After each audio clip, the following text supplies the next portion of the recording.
Panay ang mura ng binatang si Nestor nang muling mapanood sa telebisyon ang balita tungkol sa mga nawawalang bata. Halos araw-araw na lang itong laman ng balita at hindi niya maiwasang mag-init ang ulo sa kawalan ng hustisya at aksyon ng mga otoridad. Langya, hanggang ngayon di pa rin matigil-tigil yung mga ganyang bogus. Wala pa rin mahuli-huli. Ayon sa ulat, nadiskubre ng mga otoridad ang isang abandonadong bodega sa kalapit na bayan kung saan natagpuan ang mga bakas ng dugo at ilang damit ng mga bata. Pinaghihinalaan na isang sindikato ang nasa likod ng mga pagkawala ng mga bata. Mga tao na halang ang mga bituka na kayang mangidnap ng bata para ibenta ang mga lamang loob sa black market. Mabigat ang loob ni Nestor habang pinapanood ang panibagong detalye ng krimen. May ilang nakaligtas na bata ang nagsabing dinala sila sa isang tagong lugar bago pa man sila itakas palabas ng bansa.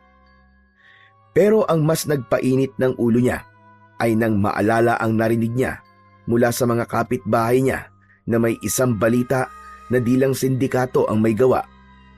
Mga nilalang daw na mas nakakatakot ang sangkot dito. Balitang-balita sa kanila na mga aswang ang nandudukot ng mga bata at ginagawang alay o kaya naman ay hapunan. Isa pang nakakabahala para sa mga tao ay nang hindi na lang mga bata ang nawawala, kundi maging mga matatanda. Mas lalong tumindi ang emosyon ng binata habang dalang-dala siya sa pinapanood. Bigla siyang nakarinig ng malakas na sigaw mula sa labas. Sa gulat niya, halos malaglag siya sa kinauupuan. Nestor! Nestor, nandiyan ka ba? Napailing na lang siya at mabilis na tumayo upang tignan kung sino ang maingay sa labas. Pagbukas niya ng pinto ay tumambad sa kanya ang kapitbahay at kababata niyang si Marites. Naiirita siyang napabuntong hininga. Ano na naman ba yun, Marites? Napahawak pa sa dibdib ang dalaga at hingal na hingal. Halatang may bitbit na naman itong ibabalitang importante. Ngunit sa dami ng beses na nagpakalat ito ng kung ano-anong kwento sa barangay, hindi maiwasan ni Nestor na pagdudahan kung seryoso ba ang sinasabi nito o isa na namang walang basihang tsismis. Naku, Nestor! Narinig mo na ba yung balita? Doon sa kabilang bayan, may natagpuan doon na bodega kung saan kinakatay yung mga bata na nawawala. Ay nako, pinangunahan mo na naman ang balita. Pambihira ka talaga, oh. Hindi naman direktang sinabi na doon nga kinakatay ang mga bata. Ang sabi, may mga natagpuan lang daw na dugo. Ikaw talaga, oh. Bagay na bagay sa iyong pangalan mo, eh. Literal kang chismosa, eh. Aray ko naman, grabe ka naman sa akin. Ay, teka lang. Bakit alam mo? Natural, may TV kami. Kakapanood ko nga lang, eh. Nako, huwag ka masyadong umaasa sa bali-balita na yan.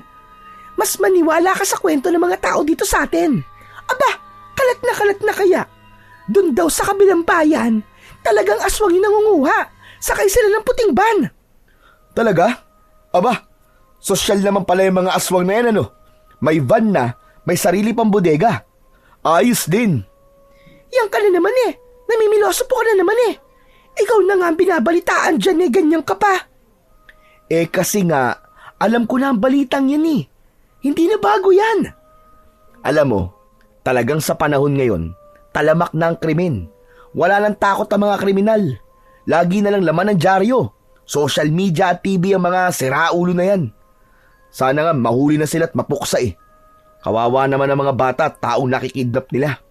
Kaya nga, tama ka. Ganun ba talaga kahirap ang buhay para gawin nila mga karumal-dumal na gawain yun? Biruin mo, papatay ka ng tao, bababuhin mo yung katawan, saka ibibenta ang laman loob. Aba, Diyos mio! Kung ginagawa man nila ito para makapagligtas ng ibang buhay, eh hindi pa rin tama, di ba? Tama ka dun. Ano kaya yung pakiramdam nila, no? Yung halimbawa, nakaligtas nga yung anak o kapamilya nila, pero napapanood nila sa balita yung ganyan. Di kaya sila nakokonsensya o nakakatulog pa kaya sila sa gabi? Nako, Huwag ka nang umasa. Walang konsensya ang mga yan, ano? Pero talaga bang sindikato lang ito? Iba kasi yung pinag-uusapan talaga ng mga tao eh. Na ano? Aswang na naman. Hindi naman totoo ang mga aswang eh. Gawa-gawa lang yan ng mga taong gustong ilihis ang totoong pangyayari. Saka lang ako maniniwala kung makakakita ako. Kahit isa lang. Nako, huwag kang humiling ng ganyan, ano? Ano ka ba? You can never wish for. Ano? Pa-English-English ka pa eh, mali naman. Baka ang ibig mo sabihin, be careful what you wish for. O, kita mo? Alam mo din yung kasabihan na yon? Kaya huwag kang basta-basta naghahangad ng mga bagay na tulad nun. Sigurado naman akong takot ka kapag may nagpakita sa yung aswang, ano? Anong takot? Ano bang tingin mo sa akin, duwag? Alam mo, Marites, mas maganda yon para merong pruweba. Mahirap yung ganyan na naniniwala ka sa sabi-sabi lang. Ang tawag sa mga ganon, walang bait sa sarili. Ah, bahala ka kung ayaw mo maniwala. Ang dami na nga nawawalang bata eh. Ayaw mo pang maniwala. Saka na ako maniniwala kapag may nakita na ako. At kapag may nakita ako, maghahanap ako ng anting-anting at pupuksain ko silang lahat, maniwala ka. Ano? Anting-anting? Ikaw? Gusto ng anting-anting? Nako, Nestor, kilabutan ka nga. Takot ka nga sa dugo eh. Tapos gusto mo pa magkaroon ng anting-anting para makatulong sa bayan? Wow! Ay nako, wag mo lang pangarapin yun, ano? Mga matatapang lang ang pwede magkaroon ng ganon. Eh ikaw, kung wala kang lawet, baka isipin kong babae ka rin. Hoy, bunganga mo ah. Ang bastos mo ah. Mamaya bigla may makarinig, ano pang isipin eh. Ano bang bastos doon? At talagang tinanong mo pa. Hoy, kung mukha man akong babae sa paningin mo, at least may concern ako sa baryo, no? Eh ikaw, katulad ka din ng iba. Ni Mayor, ni Kapitan. Walang magawa, di ba? Meron naman. May mga pulis sa tanod naman na nasa checkpoint, ano? Para magbantay. Checkpoint. Sigurado ka ba na nagbabantay sila? Eh baka iba ang binabantayan. Kaya hanggang sa ngayon, wala pa rin nangyayari.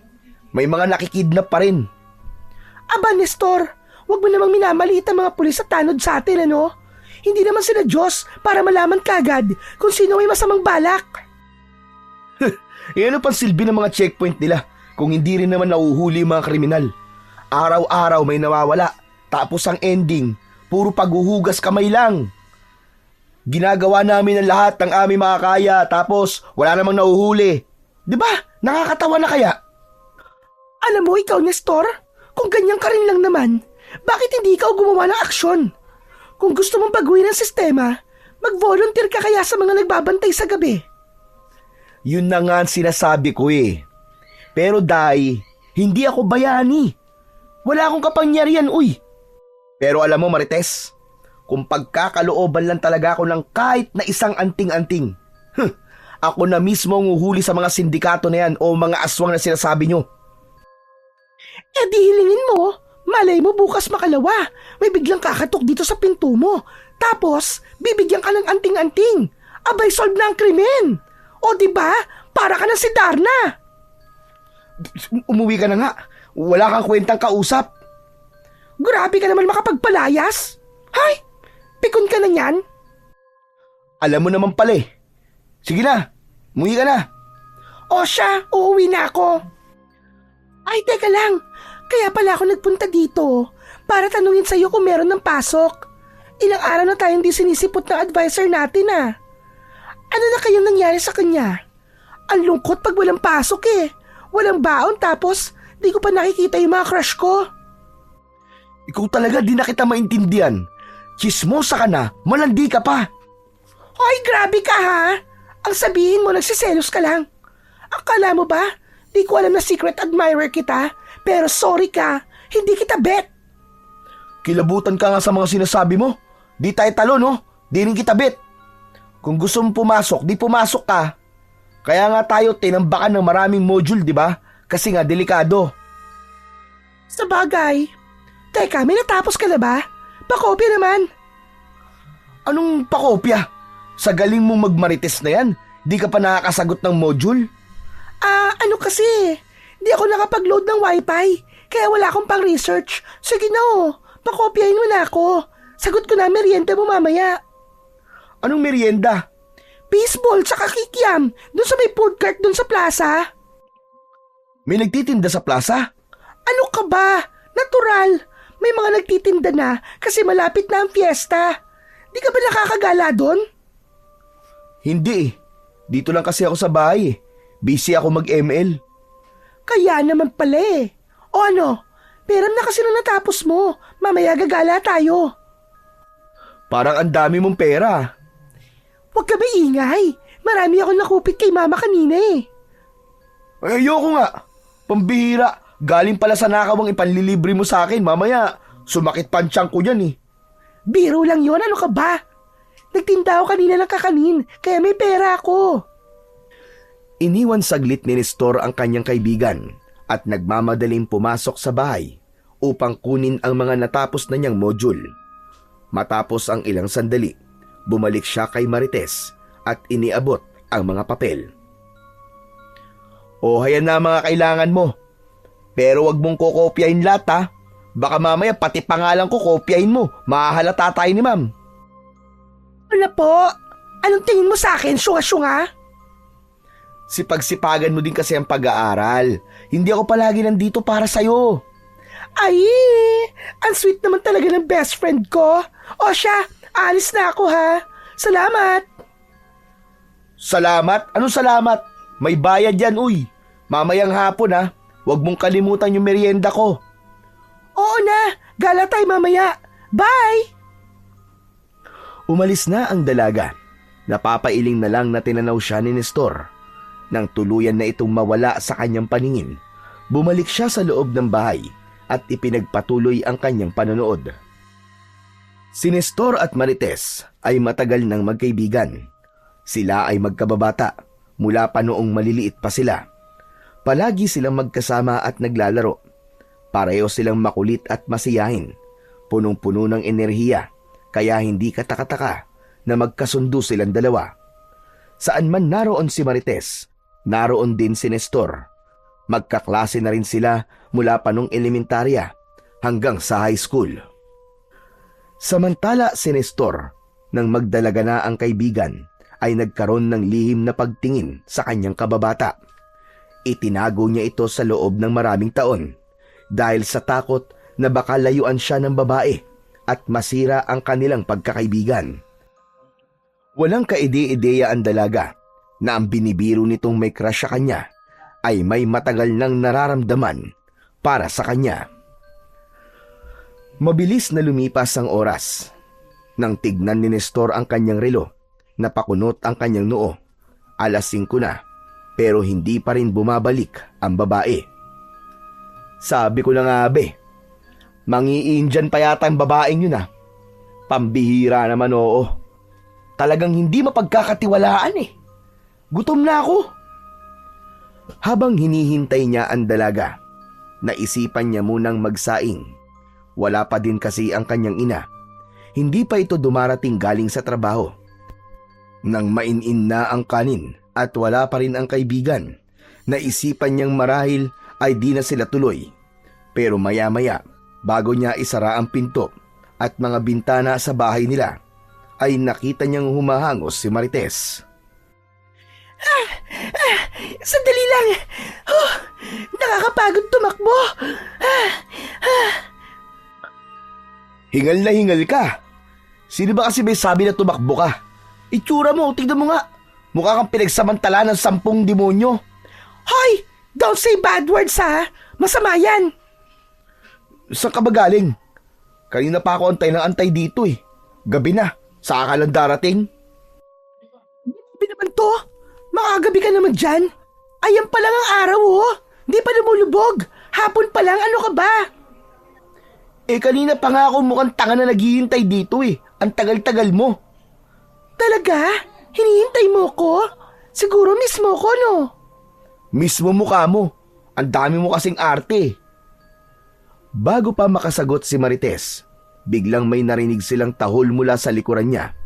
Napalingon siya. Isang malaking aso ang nakatayo, ilang metro lang ang layo mula sa kanya at tila nakatingin ng masama. Yan! Yan, Nestor, oh! Tignan mo! Hinabol ako ng asong yan! Pambihira! Hanggang dito pala nasundan ako! Nako, ang malas naman ng aso na yan kapag naabutan ka at nakagat. Panigurado malalason sa'yo yan. Hindi ka naliligo eh. Hoy, ang kapal naman ang mukha mo! Naliligo ko, no? Pero seryoso, pakiusap naman, oh. Sige na, pakibugaw naman yung aso na yan. Natatakot ako eh. Hindi umimik si Nestor.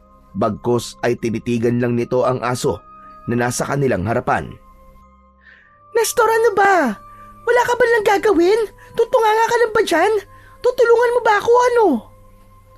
Tumingin ang binata sa takot na kaibigan. Saka ibinaling ang tingin sa malaking aso. Papalapit na ito ng papalapit sa kanila. Alam nilang hindi lang ito bastang isang asong gala. Malaki ito, matipuno, at tila sanay sa pangahabol. Matalim ito kung tumingin.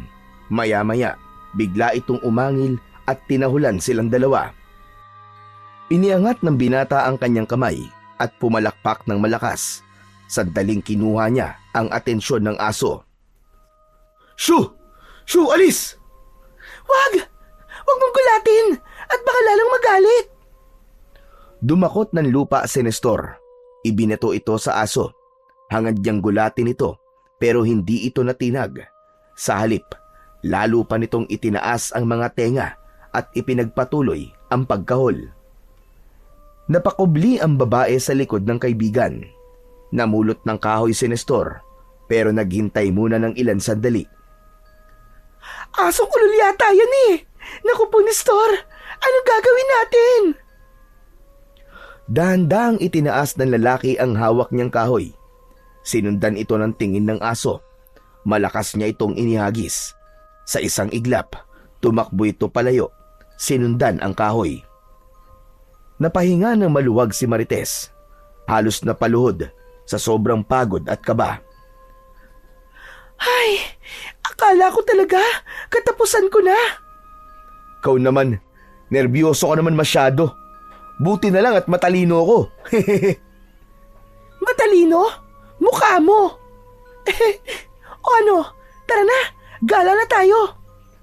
Pambihira, may energy ka pang gumala at pumunta sa plaza ha? Papadilim na. Teka, may flashlight ka man dala? Ito naman, maraming tao sa labas. Saka maliwanag naman yung mga solar eh. Maraming tao? Ganun ba? Pero ngayon nga lang, ni isa walang tumulong sa'yo eh. Mabuti pa, bukas mo na lang ako ilibre. Ay, hindi na pwede, Nestor. Talaga namang ganitong oras ako nagpunta kasi bala ko talaga na tumuloy sa perya. Sige na, huwag ka nang pabebe. Ako pa talaga ang pabebe ah. O siya, sige na nga, tara na. Dami mong pang sinasabi. Naglakad na silang dalawa, papunta sa plaza. Kahit medyo papadilim na, marami pa ring tao sa kalsada. Karamihan sa kanila ay mga kabataan din. Halatang walang pakialam sa mga balita tungkol sa mga nawawalang tao. Walang takot, basta lakad lang ng lakad, tawanan dito, kwentuhan doon. Sa bawat kanto, may mga tindahan pa ring bukas. May mga nagtitinda ng barbecue, Betamax at isaw. Ayos ah! Ang bango naman nun. Marites, dito mo na lang ako ilibre. Ay naku, wag dyan. Sabi nila marami daw yan eh. Sino naman may sabi? Naku, yan ka na naman ah. Chismis na naman yan, Marites eh. Basta, doon na lang tayo sa plaza. Marami ka mapagpipilian doon. Walang nagawa si Nestor, kundi ang sumunod na lang. Kahit pa takam na takam siya sa itsura at amoy ng umuusok na barbecue. Nang malapit na sila sa plaza, nakita nilang maliwanag na dito. Maingay na rin. May tugtog galing sa peryahan. Dinig din nila ang sigawan ng mga batang naglalaro. Umiikot din ang Ferris wheel at caterpillar. Nagsimula na ding magpasugal sa color game at iba pa. Sa gilid ng plaza, may mga hilera na nagtitinda. mga tiyangge ng damit, laruan at marami pang iba. Ayun! Doon tayo! Doon kay Manong Tolits! Masarap yung tinda niyang fishball at hotdog! Sigurado ka? Ano bang pinagkaiba nun sa lasa ng fishball ng ibang nagtitinda? Ano pa? Di yung sauce. Akala ko naman matalino ka. Basic, hindi mo alam. Che! Pambihira ka naman oh. Dapat sinabi mo kagad na masarap yung sauce. Kasi alam ko, pare-parehas lang naman yung lasa ng fishball eh. Lasang harina na nilublob sa itim na mantika. Di wag kang bumili. Ang arte mo. Akala mo naman sosyal ka. Ang paborito mo ang ulam, tuyo eh. Aba, grabe to ah. Tuyo is life no. At least yun, sigurado kang hindi recycled ang mantika. Kung ayaw mo, di wag. Di na kita ililibre.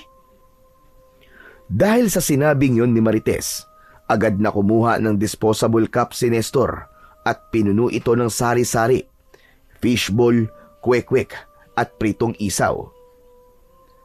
Hoy! Ano ka ba? Ang dami naman yan. Isang subject lang yung pinahiram mo sa akin ah. Luging-lugi ako niyan ano? Hindi na sumagot pa ang binata. Sa halip, kumuha siya ng isang mainit na kwek-kwek at bigla itong sinubo kay Marites. Halos mapaigtad ang dalaga sa init ng pagkain. Hindi niya agad malunok kaya inikot-ikot lang niya ito sa loob ng bibig niya habang pumapaling-paling ang ulo. Halos maluwa siya habang pilit na pinapalamig ang kwek-kwek sa bibig niya. O ano? Daldal pa more! O ano? Tatahimik ka na ba? Kahit napaso ang dalaga, hindi na rin ito mapigilan ang matawa. Hudas ka talaga! Ang sakit nun! Grabe ka! Mainit kaya yung kwek-kwek! Patuloy silang nagtawanan at nagkulitan habang kumakain. Wala silang pakialam sa ingay ng paligid at sa mga taong nasa paligid. Habang patuloy sa pagkain, biglang napahinto si Nestor. May naamoy siyang hindi kaaya-aya. Isang matinding baho na parang bulok na karne. Napakunot ang noo niya at bahagyang tinakpan ng ilong gamit ang kamay. Napalunok siya ng hindi oras at napaubo pa dahil sa tindi ng amoy. Nilibot niya ang paningin sa paligid. Tinignan niya si Marites at ang tindero pero wala silang reaksyon. Mukhang wala din silang napapansin.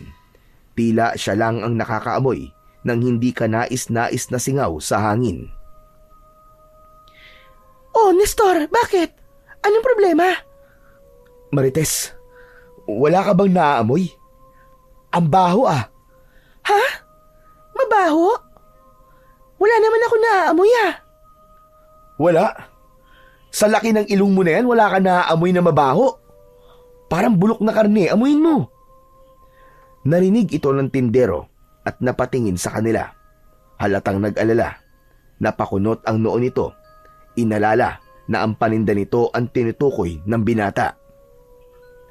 Ay, nako, pasensya na Manong Tolits ha. Hindi naman itong paninda mo ang sinasabi ko eh.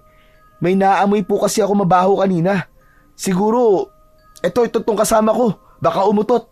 Hoy, ano ka? Hindi ako umutot, no? Mabilis na tinampal ng dalaga ang balikat ni Nestor. Halatang nainis, pero natawa rin. Ipinagpatuloy naman ng matandang tindero ang pag-aasikaso sa kanyang mga paninda at di na lang pinansin ang dalawa. Samantala, di pa rin mapakali ang binata. Palingon-lingon pa rin ito sa paligid. Tinignan niya ang mga taong naglalakad, pero wala naman siyang nakitang kakaiba. Hanggang sa may napansin siya, may nakaparadang puting van sa isang gilid, pero hindi niya ito binigyan ng pansin dahil madami din namang nakaparadang sasakyan malapit doon. Muli niyang sininghot ang hangin. Wala na yung mabahong naaamoy niya. Tara na, magperya tayo sandali. Ha? Teka, wala akong dalang pera eh. Yun lang. Paano yan? Konti lang ang pera ko dito eh. Kung hahatian pa kita, wala na akong pantaya. Sandali lang. Dito ka muna. Palalaguin ko lang tong pera sa color game. Pag nanalo ko, babalikan kita at bibigyan kita ng balato. Ox ba yun sa'yo? Ox ba yun, ox ba yun? Ayusin mo yung pananalita mo. Para kang di babae. Tomboy ka ba? Abalo ako ka. Siyempre hindi. Ganito lang talaga ako kasi komportable ako. Lalo na dahil ikaw ang kasama ko. O sige, dun muna ako ha. Kinilig si Nestor sa sinabing yun ng dalaga. Pero pinigilan niya ang sariling ipakita ito. Ayaw niyang ipahalata na may gusto siya kay Marites. Tumango na lang siya at hinayaan ng babae sa gusto nitong gawin. Samantala, pagkalipas ng ilang sandali, may napansin ang binata. Sa di kalayuan, may 7 lalaki na tila hindi taga roon. Palingalinga ang mga ito, parang may hinahanap o minamanmanan. Hindi tulad ng ibang tao na abala sa paglalaro at paglilibang. Tahimik lang ang mga ito, ni hindi nagkwekwentuhan at hindi interesado sa kung anong nangyayari sa paligid. Sa sandaling yon, bumundol ang kaba sa kanyang dibdib. Napalunok siya at bahagyang nakaramdam ng kakaibang takot. Isang lalaki ang saglit na tinapunan siya ng tingin. Agad siyang umiwas at kunwaring may hinahanap sa kanyang bulsa. Di niya alam kung bakit, pero parang may bumubulong sa kanya na mag-ingat siya. Tumayo siya at naglakad. Di niya alam kung saan siya pupunta. Basta ang mahalaga, gusto niyang umiwas. Pero di pa man siya nakakalayo, biglang may humawak sa kamay niya. Hep, hep, hep! Saan mo balak pumunta ha? Wala. Maglalakad-lakad lang. Bakit? Bawal ba? Muling nilingon ng binata ang mga lalaki. Pero wala na ang mga ito. Parang bula na naglaho. Muli siyang kinabahan na pagtanto niyang may hindi talaga magandang nangyayari. O ano? Nanalo ka na ba? Yun nga eh. Natalo ka agad. Kamalas ko yata ngayong gabi. Siguro may balat ka sa puwet ano? Oh, ano namang kinalaman nun sa pagsusugal mo, Aber? Eh kasi kapag wala ka, nananalo ako eh. Eh di sana kanina mo pa sinabi yan, umuwi na lang sana ako, tapos ako pang sisisihin mo sa pagkatalo mo. Hoy, teka lang. Ba't ba ang bilis uminit ng ulo mo? Biro lang naman yun eh. Wala. Mabuti pa. Umuwi na lang tayo. Ha? Uuwi na tayo? Ang bilis naman. Eh di ba sabi mo, natalo na ang pera mo, ano pang gagawin natin dito? Mabuti pa umuwi na tayo at gawin na natin yung di pa natatapos na module. Hay nako, ang KJ naman talaga. Sige na nga, masusunod po kamahalan. Tara na, ewan ko sa'yo. Habang naglalakad, napansin ni Marites ang pagiging balisa ni Nestor. Hindi ito yung normal niyang kulit. Naramdaman niyang may malalim na iniisip ang binata. Oy, ano ba talagang problema mo? May nakain ka bang panis? Hindi sumagot si Nestor. Muli itong nagpalinga-linga sa paligid. Wala na talaga yung mga lalaki. Hinawakan niya ang isang kamay ni Marites at hinila ang kaibigan palayo sa perya. Takang-taka naman si Marites sa ikinikilos ni Nestor. Napansin niya ang takot na nasa mga mata nito. Noon lang niya nakita ang ganitong reaksyon ng kaibigan. Para bang naiinis ito na kinakabahan. Tahimik lang itong naglalakad. Hindi siya kinakausap, pero ramdam niya ang higpit ng pagkakahawak nito sa kanyang kamay. Habang naglalakad sila sa tahimik na kalsada pauwi, napapitlag si Marites nang makarinig ng isang malakas na angil ng aso. Nakita nila ang malaking itim na aso, nakatingin ng matalim sa kanila. Diyos ko po, ayan na naman yung aso, Nestor. Huminto ang lalaki. Agad siyang pinagpawisan. Hindi pa siya nakakabawi mula sa takot na dulot ng mga lalaking nakita niya kanina. Ngayon naman ay biglang nagpakita na naman ang aso sa kanila. Muli silang nakarinig ng angil. Tapos ay may mga kaluskos sa madilim at masukal na bahagi ng baryo. Mula sa dilim, may lumitaw pa uling isang aso. Hindi pa man sila nakakapagsalita, ay sinundan pa ulit ito hanggang sa maging 7 aso ang nasa harap nila. Napaatras si Marites Nanlaki ang kanyang mga mata sa takot. Ano to?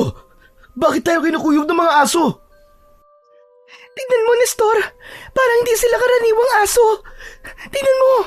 Bakit parang napakabangis ng itsura nila? Tapos nanlilisik pa ang mga mata nila. Huwag ka matakot.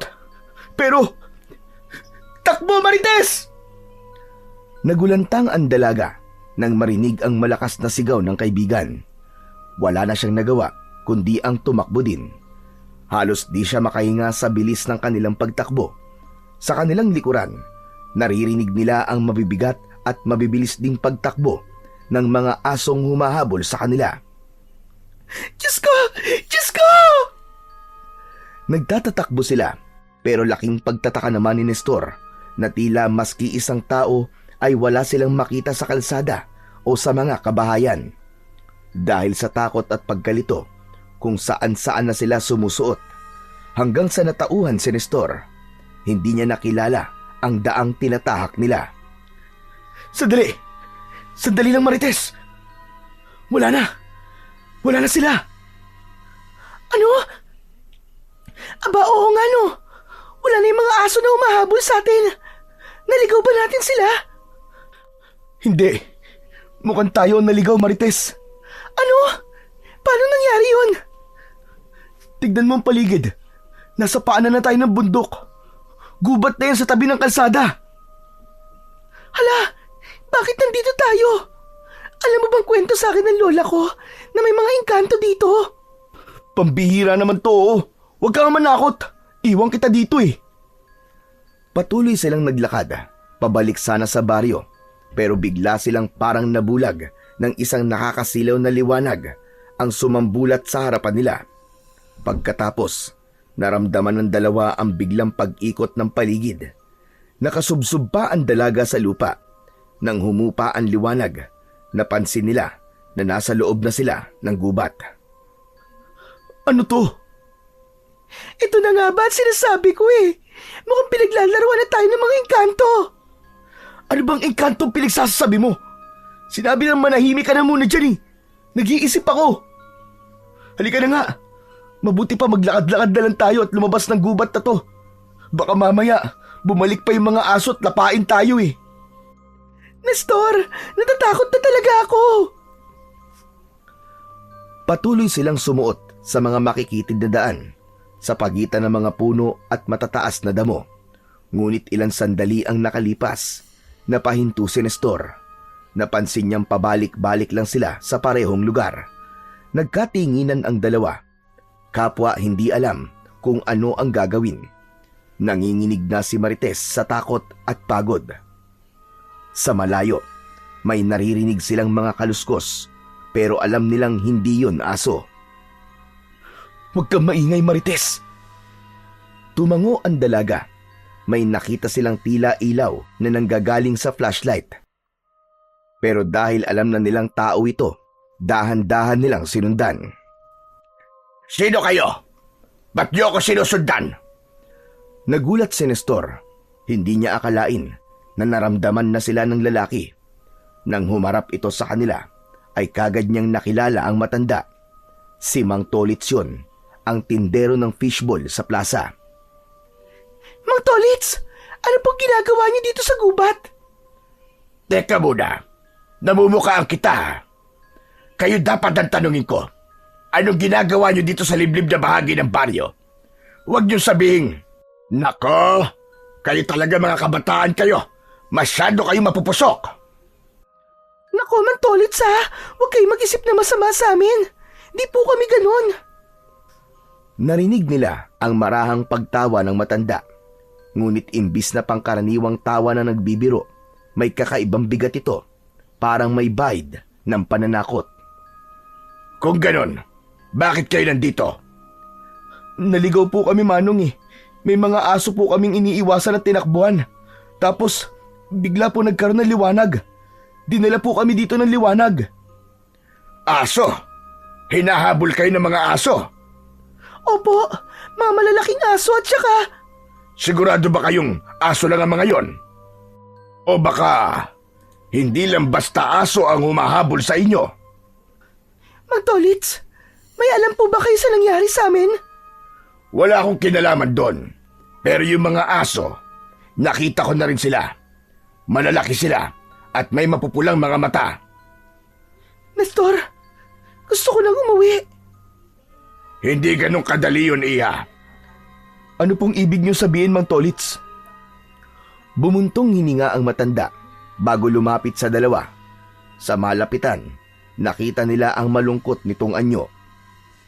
May mga nilalang dito sa gubat na hindi basta-basta nagpapadaan ng kahit na sino. At ngayong narito kayo, baka hindi kayo basta-basta makalabas. Naku, hindi po pwede yun. Magagalit po mga magulang ko. Alam pa naman po nilang kasama ko po si Nestor na umalis. Baka kung ano pong isipin nila. Aba, bakit parang ikaw pa ang nalugi? Ikaw naman kasi ang kulit-kulit mo eh. Sinabi ko naman sa'yo kanina na wag na tayong tumuloy eh. Mapilit ka eh. Teka, wag na kayo magsisiyan. Mga bata talaga, oo. Nandito na kayo eh. Wala na kayo magagawa. Ano gagawin natin? Napalingon ang tatlo. Muli silang nakarinig ng mga angil ng aso. Mukhang papalapit na ang mga ito sa kanilang kinaroroonan. Halos manlaki ang mata ng dalawa nang sa kanilang paglingon. Nakita nila sa hindi kalayuan ang 7 anino na unti-unting lumilitaw. Umaalingasaw din ang mabahong amoy. Napakunot ang noo ng binata dahil pamilyar sa kanya ang amoy na yon. Samantala, nang magpakita na ang mga aso sa kanila, huminto ang mga ito sa pagkilos. Di na rin umaangil. Nakatingin lang sa kanila ang mapupulan nilang mga mata. Ayun na naman sila, Nestor! Huwag kayong gagalaw mga bata. Huwag kayong tatakbo. Ha? Paano kung lapain nila tayo? Kailangan ko malaman kung ano ang kailangan nila. Biglang lumapit si Mang Tolits at humakbang sa harapan nila. Itinaas ang isang kamay. Tila sinusubukang kausapin ang mga nilalang. May inilabas ito mula sa ilalim ng kanyang damit. Maya-maya pa ay biglang nagsiatrasan ang mga aso hanggang sa tuluyan na silang naglaho. Parang nabunutan ng tinik si Nestor, samantalang si Marites naman ay halos manginig na sa takot. Napahinga ng malalim si Nestor habang si Marites ay halos hindi na makagalaw sa tindi ng takot. Mang Tolits, ano pong ginawa niyo? Hindi ito ang tamang oras para pag-usapan ang bagay na yan. Mabuti pa, ay doon na muna kayo tumuloy sa bahay ko. Malapit naman na tayo. Ho? Matutulog po kami sa bahay niyo? Wala namang problema sa akin yun, Iha. Pero, bukod po kasi sa pagkakakilala ko sa inyo bilang isang tindero ng fishball, wala na po akong alam tungkol sa inyo. Natatakot ka ba sa akin? May mapagpipilian po ba kami? Baka naman po, Mang Tolits, matulungan niyo na lang po kami na makauwi na lang o kaya naman po maski maihatid lang po sa labas ng gubat na to. Nakakatakot po kasi. Baka kasi mapikot ako ng kasama ko eh. Hoy! Ang kapal na mukha mo, ha? Kung gusto niyo talagang hindi na makauwi at mapabilang sa mga taong nawawala, pwede ko kayong ilabas sa gubat. Pero hahayaan ko na kayo doon kung sakali mang salakayin kayo ulit ng mga aswang. Aswang? Ibig sabihin, aswang po ba yung mga aso na yun? Imposible. Nakita niyo naman ang itsura nila, hindi ba? Mga dayo sila dito sa baryo. Mukhang may plano ditong mambiktima. Naku po, Diyos ko! Sinasabi ko na nga ba eh. May posibilidad na baka napadpad lang yung mga aswang na yun dito. O ano, Nestor? Hindi ka pa ba maniniwala dun sa sinasabi mong chinichismis ko? Maniniwala ka na ba na may aswang talaga? Totoo po bang aswang po mga yon? Oo, iho. Halina kayo. Sumama kayo sa akin. Iatid ko kayo sa bahay niyo bukas. Ako na ang bahalang magpaliwanag sa mga magulang niyo sa nangyari. Ang importante ngayon, buhay kayo. Kung babalik kayo sa kalsada, hindi kayo magiging ligtas.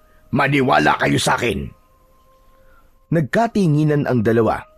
Halatang nag-aalangan pa rin. Pero alam nilang wala na silang mapupuntahan. Napalingon ang dalaga sa lugar kung saan nagpunta ang mga aso. Madilim, nakakapangilabot. Tara na po, Mang Tolits. Doon na lang po muna kami makikituloy sa bahay nyo. Sigurado ka na ba dyan, Marites? Oo, kesa naman malapa tayo ng mga makukulit na aswang na yun. Nagpatuloy na sila sa paglalakad. Makalipas lamang ang ilan sandali, narating din nila ang bahay ng tumulong sa kanila na matanda. Halos mapanganga naman ang dalawa nang makitang isang maayos at magarang bahay ang kanilang nakita. Mang Tolits, ito po ba talaga ang bahay nyo? Ano ho ba kayo? Tao o engkanto? Bakit po ang ganda-ganda ng bahay nyo? Huy, manahimik ka nga. Ikaw talaga kahit kailan ka di mo mapigilan yung bibig mo. Naku, Mang Tolits, pasensya na po kayo sa kasama ko ha. Pasmado talaga ang bibig nito Walang problema, iho. O siya, sige, pasok na kayo para makapagpahinga na kayo. Pagpasok nila sa loob ng bahay, ay agad na lumibot ang kanilang mga paningin. Malinis at maaliwalas ang loob ng bahay. Ang sahig ay gawa sa makinis na kahoy at ang dingding ay sa makapal na semento. Naging kapansin-pansin sa kanila ang ilang mga mamahaling palamuti, mga kumikinang na ginto at mga mamahaling bato. Sa sala, makikita ang isang maliit na altar. Nagsindi ng isa si Mang Tolits at agad na nagdasal. Sa tabi naman ito ay may isang malaking tokador kung saan nakalagay ang iba't ibang mga bagay. May mga botelya ng langis, tuyong mga dahon, mga sandata tulad ng mga itak, sundang, pagi at iba pang kakaibang mga patalim. Kayo ba kumain na? Naku, hindi pa nga po Meron po ba kayong pagkain dito? Yun lang pong binili namin sa inyo kanina ang kinain namin Ay, siya nga po pala. Pwede po ba ako magtanong, Mang Tolits? May gusto ka bang malaman, iyo? Sige, magtanong ka at sasagutin ko. Gusto ko lang pong malaman, Mang Tolits. Ano pong kailangan ng mga aswang na yun sa amin?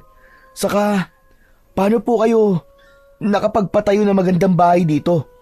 Nagtataka lang po kasi ako Hindi ko pa alam kung ano ang motibo ng mga aswang na yon at kung bakit kayo hinahabol. Malalaman natin yan sa loob ng ilang araw. Balak ba nilang magasik ng lagim sa baryo, Mang Tolits? Matagal ko na sinusubaybayan ang grupo na yan, Nestor. Sila ang may kagagawan ng pagkawala ng mga bata sa ibang baryo. At sa palagay ko, yun din ang dahilan kung bakit sila nandito. Ang mga bata? Hindi. Kailangan may gawin tayo, Marites. Hindi natin pwedeng hayaan na magasik ng lagim ang mga walangyang yun. Ako nang bahala sa kwento. Yakang-yaka ko yun. Pero sana, makisama yung mga nasa barangay. Sana maniwala sila sa akin. Kasi, maski mag-effort tayong dalawa, kung di naman nila paniniwalaan, wala ding mangyayari. Totoo yan, Marites. Sana, maski maglagay man lang sila ng mga totoong bantay, yung tunay na may malasakit, hindi yung nagtatrabaho lang kasi may sahod, kasi may ayuda. Nakakalungkot na lahat ng bagay tinatapatan nila ng pera. Wala tayong magagawa, Nestor. Ordinaryong mamamayan lang tayo Wala tayo sa posisyon tulad nila. Maganda mga punto nyo, mga bata. Sana lahat ng kabataan ngayon ganyan mag-isip. Magiging maayos sana ang lahat. Mang Tolits, ulitin po namin yung tanong. Paano nga po kayo nakapagpatayo ng bahay dito?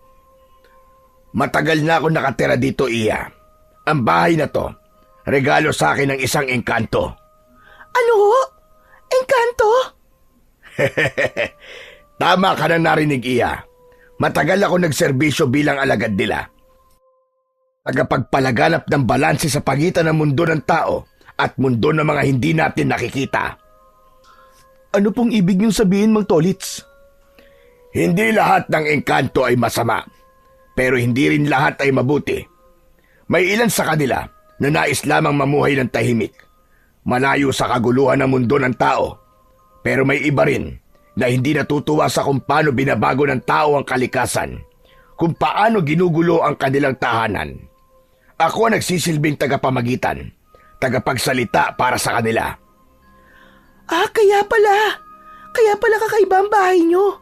Ramdam ko po ang kakaibang enerhiya dito.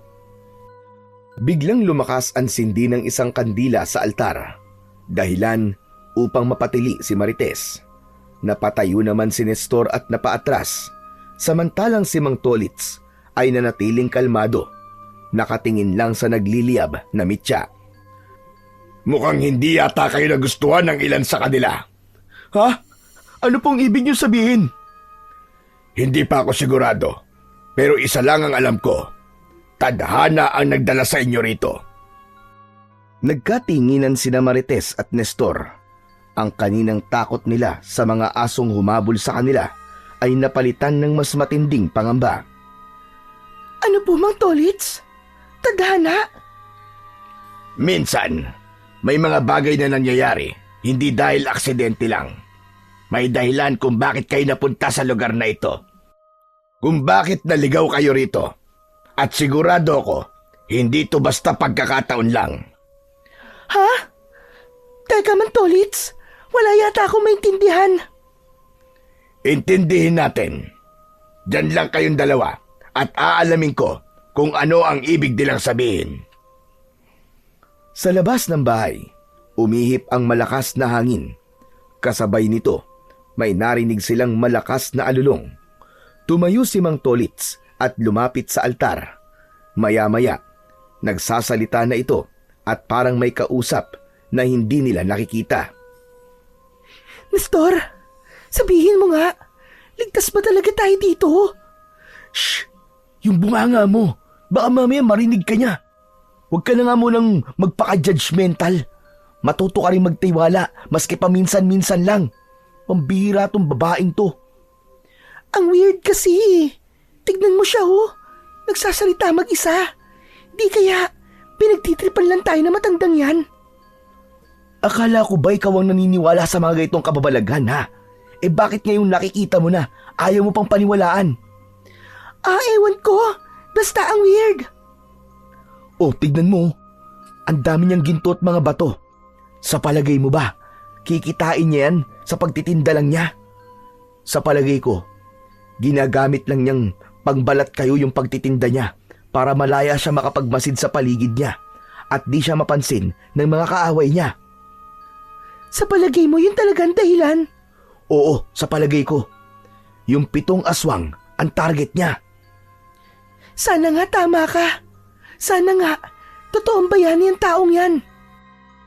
Huwag ka na mag-alala at huwag ka na rin masyadong mag-isip at baka maubusan ka na ng utak eh. Yung utak mo pa naman hindi sanay na nagagamit. Walang yaka. Utak ko na naman ang nakita mo. Pinapagaan ko lang ang sitwasyon natin.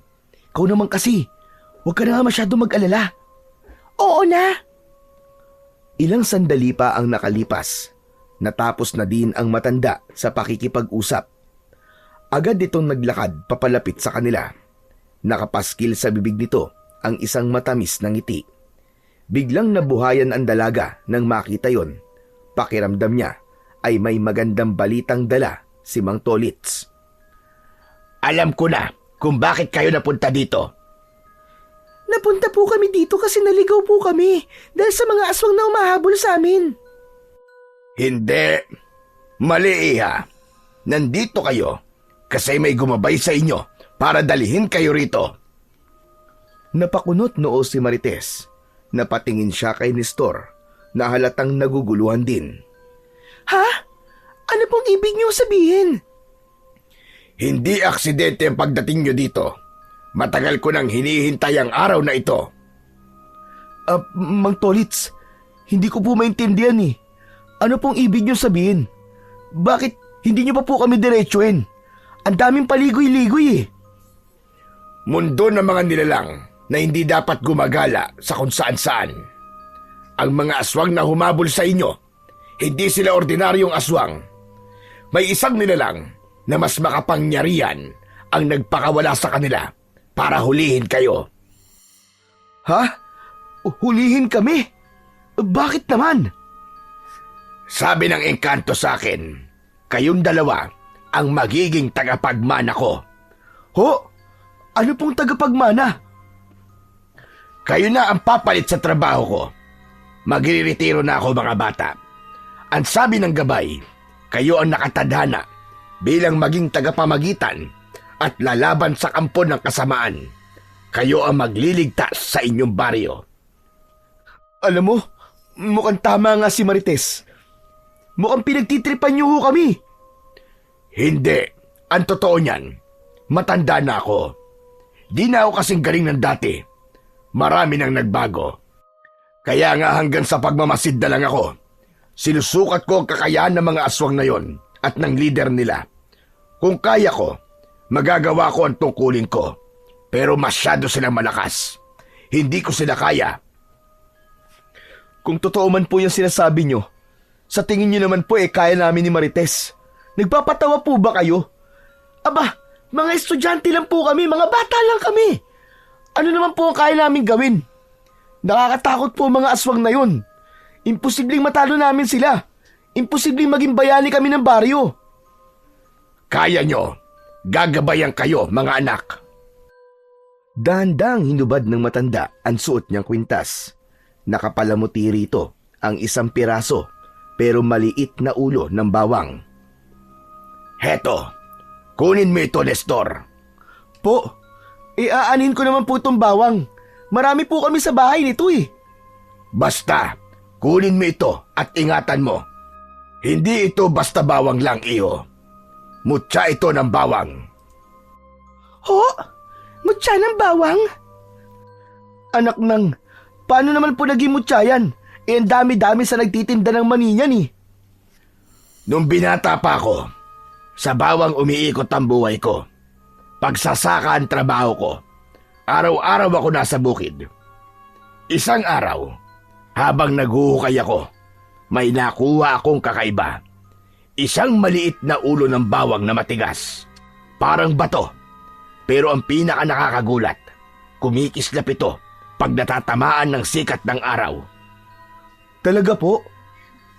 Wala akong alam noon, kaya inuwi ko na lang. Pero isang gabi, may nagpakita sa akin. Isang engkanto. Takot na takot ako noon. Akala ko ay katapusan ko na. Pero kinausap niya ako. Ipinaliwanag niya kung ano ang nahukay ko. Tapos po, Mang Tolits? Yun na nga, sinabi niya sa akin na isang mutya ang nakuha ko. Isang biyaya mula sa kalikasan. Hindi raw basta-basta nakikita yon, kundi ng taong nakatadhana lang na magmay-ari nito.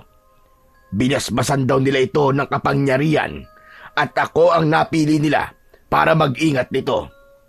Os, engkanto na naman. Bakit, Marites? Hindi ka ba naniniwala? Gusto mo ba siyang makita ngayon? Hala, hindi po Mang Tolits, no? Kayo naman, ang seryoso niyo naman po masyado. Yan, ang daldal mo kasi. Mang Tolits, ano naman pong kapangyarihan yan? Depende sa may hawak. Ang mutyang ito, hindi lang basta panangga sa kasamaan. Nagbibigay rin ito ng lakas at tapang sa tamang taong may-ari nito. Nako, mukhang mahihirapan po magtatago niyan ha. Ayoko po ng responsibilidad, Mang Tolits. Pasensya na po, pero hindi ko po matatanggap ang mutya na yan. Tama, hindi naman po kasi kami mandirigma eh. Nakakatakot yung mga aswang na yun. Hindi po yung kayang labanan ni Nestor. Duwag to eh. Hoy, anong duwag ang sinasabi mo? Teka lang, pakinggan niyo muna ako. Sige, kung hindi kayo mapipilit, pero tandaan nyo, hindi lang kayo basta naligaw dito. Maghihintay ako kung kailan kayo magiging handa. Alam ko, natatanggapin nyo rin ito. Lalo ka na, Nestor. Hindi mo matatanggihan ang nakatadhana para sa'yo. Sige po. Mabuti pa po eh. Uuwi na lang po kami ni Marites. Sige, kayong bahala. Sige na, maaari na kayo umuwi. Wala na akong nararamdamang presensya ng masamang nilalang. Makakauwi na kayo ng ligtas. Sasamahan kayo ng gabay. Pakisabi naman po sa engkanto na sinasabi nyo. Wag na wag po magpapakita muna sa amin ha. Walang problema, Iya. Sige po. Salamat po, Mang Tolits. Lumabas silang dalawa ng bahay. Ngunit pagkalabas nila, kapwa sila napatigil. Nanlaki ang kanilang mga mata sa kanilang nakita. Aba teka, umaga na? Ha? Paano nangyari yun? Sandali lang tayo sa loob, di ba? Pero biglang umaga na. Napalunok si Nestor. Napatingin ulit sila sa bahay ni Mang Tolits. Ngunit parang iba na ang itsura nito. Agad niyang kinalabit si Marites at sabay silang napalingon. Nanlaki ang mga mata nila nang makita ang nasa harapan nila. Hindi na yon ang malaki at magarang bahay na pinasukan nila kanina. Sa halip, isang maliit na kubo na sira-sira na. Halos giba na ang bubong at butas-butas na ang dingding. Ang kabuuan ng bahay ay mukhang matagal nang napabayaan. Nagkatinginan sila ni Marites. Parehong hindi alam kung anong ibig sabihin ng mga nangyari. Sa pagdating nila Nestor at Marites sa bahay ng binata, agad silang sinalubong ni Aling Bet. Umiiyak ito at agad na niyakap ang kanyang anak. Pambihira ka! Ano ka ba naman, Nestor? Saan ba kayo galing? 3 araw kayong nawala. Ano nangyari sa inyo? Napatingin si Nestor kay Marites. Parehas na hindi sila makapaniwala sa kanilang narinig mula kay Nanay Bet. Mas lalo silang nalito at di naunawaan kung ano ang totoong nangyayari. Pambihira kayo! Akala namin ay kabilang na kayo sa mga kabataan na nawawala. Mabuti naman at nakauwi kayo ng ligtas. Diyos ko, salamat! Nay, paano po nangyari yun? Isang gabi lang po kami nawala. Imposible po yung 3 araw na sinasabi nyo. Ano ba kayo? 3 araw nga kayo nawawala. Ang huling balita ko sa inyo ay nakita daw kayo sa peryahan. Tapos ayon, hindi na kayo mahanap. Ano po yung sinasabi nyong nawawalang mga kabataan? Ibig nyo sabihin, may mga nawawala na rin pong bata dito? Hay nako, mabuti pa doon na muna tayo sa loob ng bahay mag-usap. Nako, ikaw naman Marites, umuwi ka na sa inyo at sigurado nag-aalala na din ang nanay mo sa'yo. Ilang araw na yung pabalik-balik dito at umiiyak. Ay sige po, Nanay Bet. Uuwi na po ako. Pumasok na sa loob ng bahay nila ang mag-ina at doon nag-usap ng masinsinan. Halos di makapaniwala ang binata sa kanyang mga narinig. Hindi niya akalain na sa loob ng 3 araw ay marami nang nangyaring masama sa kanilang baryo. Naputol ang pag-uusap nilang dalawa nang biglang may kumatok sa kanila at ibinabalitang may natagpuan na namang bangkay ng bata sa may ilog. Wakwak ang tiyan at walang lamang loob. Napasinghap si Aling Bet. Nay, tignan natin! Wag na anak, mabuti pa huwag ka na munang lumabas ng bahay. Delikado na talaga sa labas. Wala lang tao mapagkakatiwalaan dito. Ano naman pong ginagawang aksyon ng baryo tungkol po sa problemang tunay? Rumuronda naman sila iho, kaso nalulusutan pa rin sila. Patuloy pa rin ang pagkidnap. Ang sabi-sabi, may gumagalang puting van kapag gabi. Pero hindi Sa 3 araw na yon, halos hindi ako makatulog. Wala naman ako narinig na ugong ng sasakyan. Iba ang naririnig ko kapag malalim na ang gabi. Ano pong naririnig nyo, Nay? Nakakarinig ako ng malalaking yabag, iho. Tapos, mga malalakas na kahol at alulong ng mga aso. Tapos minsan, nung umulan ng malakas, kinabukasan may mga nakita akong bakas ng malalaking paa na parang sa aso. Ano po? Aso? Tama ka, anak. Marami nagsasabi na bakas daw yun ng mga aswang. Aswang? Oo, anak. Pakiramdam ko hindi lang isa. Parang madami sila.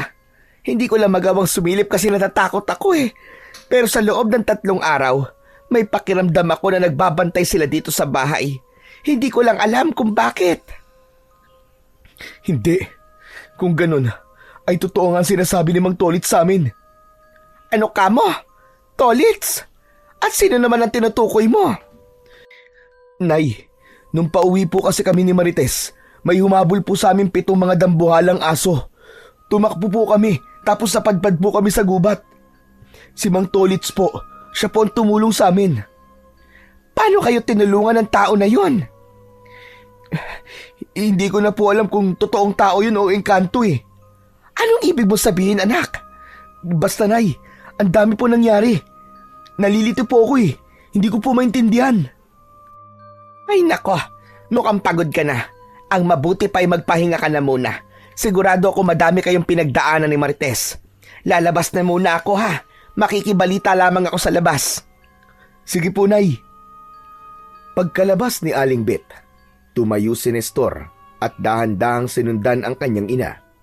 Nagkakagulo ang mga tao sa may ilog. Ang ilan ay nag-iiyakan. May ilan na nakatakip ang bibig. Sa gitna nila, nakahandusay ang isang bata. Wala na ang kalahating katawan mula sa bewang. Para bang tinanggal ito ng marahas. Maputla na ang kanyang balat at ang kanyang mga mata ay nananatiling nakadilat. Tila puno ng takot hanggang sa huling hininga. Di naman mapigilan ng binata ang sarili niya. Halos masuka siya sa kanyang nakita. Nakita siya ng kanyang nanay na si Aling Bet. Pampihira kang bata ka, anong ginagawa mo rito? Di ba't ang sinabi ko sa iyo manatili ka na lang muna sa bahay. Ayoko makita mo ito. Sige na, umuwi ka na. Ngunit hindi kumibo ang binata. Nanlaki bigla ang kanyang mga mata nang makilala ang patay. Kapatid ito ng kaklase nila ni Marites. Hindi siya makapaniwala na isa na itong malamig na bangkay at namatay sa karumal-dumal na paraan. Nestor, ang kulit mo. Sinabi nang umuwi ka na eh. Huwag na matigas ang ulo. Nay, ganito na po ba kalala ang nangyayari dito sa baryo? Ganon na nga, iho. Ganito na talaga kalala. Kaya nga matindi ang pag-aalala ko nang mawala ka ng halos 3 araw. Natakot ako na baka makita rin kita sa ganitong kalagayan. Ilang kabataan na anak. Bata, babae, lalaki. Wala silang pinipili. Napakasama nila. Wala silang mga konsensya. Napalingon siya sa paligid. Sa gitna ng mga nagkakagulong tao, nakita niya si Marites. Nakatayo ito sa hindi kalayuan. Namumutla at hindi rin makapaniwala sa kanyang mga nakita. Nanginginig ang mga kamay nito at takot na takot ang kanyang mga mata. Dahan-dahang lumapit si Nestor sa dalaga. Pareho silang hindi makahanap ng salita sa bangungot na nasa harapan nila. Samantala, patuloy naman ang ingay ng mga tao. Narinig nilang parehas na sigurado na raw ang mga ito na aswang nga ang may kagagawan ng pamamaslang. Nang may masmasan si Marites, nagsalita na ito. Nanginginig din ang kanyang boses. Nestor, si Tutoy, hindi ako makapaniwala. Bakit siya? Bakit nangyayari to sa baryo? Hindi ko rin alam. Mukhang totoo yung sinabi ni Mang Tolits. Totoo nga talagang aswang yung mga aso. At sa palagay ko, sila ang may kagagawa nito. Sa palagay ko rin, Marites. Paano kung di niya tayo niligtas ng gabing yun? Posibleng ganito din ang sinapit ko. Ano ka ba? Huwag mong isipin yan. Ligtas ka. Nakauwi tayo ng buo. Pero paano kung balikan tayo ng mga aswang? Di ba ang sabi ng matanda, gusto nila tayong kunin kasi alam na nilang tayo ang nakatanda ng magmana ng mutya. Lalo na ikaw. Di ka nila titigilan. Hindi natin alam kung kailan sila ulit magpapakita, Nestor. Baka tama ang matanda. Baka tamang dapat kinuha na lang natin ang mutya. Hindi natin alam kung totoo yun, Marites. Hindi tayo basta pwedeng maniwala sa kung sino-sino lang. Paano kung hindi rin naman epektibo yung mutya na yun? Saka paano kung may kapalit na sumpa yun? Nakita mo ba siya? Oo, nakatira nga siya sa magarang bahay na bigay ng mga engkanto. Pero masaya ba siya? Mukha ba siyang masaya? Nag-iisa siya sa gubat, Marites. Hindi masaya ang ganun. Bakit, Nestor? Yung ba mahalaga sa'yo? Yung takot ka sa sumpa, pero hindi ka takot na maubos tayo dito sa baryo? Paano kung ako na ang susunod? Paano kung ang nanay mo O yung iba pa nating mga kaibigan? Alam mong may magagawa tayo, Nestor, pero tinatanggihan mo. Hindi ka ba doon nakukonsensya, ha? Di ba't kasalanan pa rin yung may maitutulong ka sana, pero ayaw mong gumalaw? Napatitig si Nestor sa bangkay ng bata. Pagkatapos ay binalingan ang kaibigan. Marites, hindi solusyon ang pagkuha ng mutya. Alam ko, mas lalong maaalanganin ang buhay natin kung kinuha natin yun. Ano na ngayon? Nakapag-desisyon ka na bang ganito na lang tayo? Hindi sumagot ang binata. Hindi na rin sila umimik pa. Lalo at narinig na nila ang malakas na iyak ng ina ng bata. Galit na galit ang mga tao at may nagmumungkahi na hanapin ang mga aswang at papanagutin sa mga gulong ginagawa nila. Ilang sandali pa ay hinila na siya ni Aling Bet at umuwi na sila sa kanilang bahay. Kinagabihan, nakahiga sa kama ang binata. Nakatulala ito sa kisame. Paulit-ulit na bumabalik sa isip niya ang imahe ng bangkay ng bata. Ilang beses niyang ipinikit ang kanyang mga mata at inaalis sa kanyang isip ang kanyang nakita. Ngunit sa tuwing ipipikit niya ang mga ito, mas lalo lang na bumabalik. Mula sa kabilang silid, narinig niya ang mahinang pag-ubo ng kanyang ina. Alam niyang gising pa rin ito. Napabalikwas siya ng bangon nang mapansin na parang may mga naglalakad sa labas ng kanilang bahay. Tumayo siya at bumaba ng kanyang kama. Dahan-dahan siyang sumilip sa bintana. Habang nakasilip si Nestor sa bintana, nakita niyang dahan-dahang lumalapit ang dambuhalang aso. Ang laway nito ay tumutulo mula sa malalaking pangil at ang pulang-pulang mga mata nito ay nanlilisik na nakatitig sa kanilang bahay. Biglang tumigil ito sa gitna ng bakuran. Umangat ang ilong nito at tila inaamoy ang buong paligid. Isang nakakakilabot na alulong ang biglang pumunit sa katahimikan ng gabi. Napaatras si Nestor mula sa bintana. Huminga ng malalim at pilit pinakalma ang kanyang sarili. Pero hindi pa doon natapos ang panggagambala ng aswang. Maya-maya pa, nagsimula itong umikot sa bahay nila. Mabibigat ang mga padyak nito. Tapos ay bigla na lang may kumakalmot sa kanilang dingding. Parang sinusubukang wasakin ang dingding. Kasabay nito ay ang nakakatakot na ungol. Anak, huwag kang maingay. Nandiyan na naman sila. Huwag kang lalabas ng bahay, ha? Hindi na sumagot pa ang binata. Napatigil siya nang marinig ang tunog ng kaluskos sa kanilang bubong. Mabilis niyang sinilip muli ang mga ito sa bintana. Isang pares ng nagliliwanag na mata ang agad na bumungad sa kanya.